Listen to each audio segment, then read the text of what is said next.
Hvala svima što ste došli u ovako velikom broju.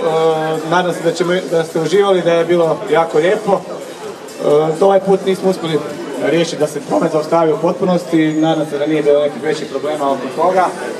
Ako je, ja se svima ispričavam. Za idući put obećam da ćemo napraviti da promet bude u potpunosti pretvoren i da bude još bolje. I očekujem da ćete nas posjetiti u našem dućanu i da će to biti prvo mjesto vaše kupnje za sve što vam treba za trčanje. Zahvalio bih se još jednom našim rekorderima, Branku Zorku, Daliboru Bagaču, Kalku Petroviću, Lisi Nemec i našim najboljim biciklistu Vladimiru Miholjeviću što su došli ovdje i uveličili ovaj skup i mislim da je to nakon dugo vremena skup sa najvećom koncentracijom kvalitete u trčanju i biciklizmu na jednom mjestu.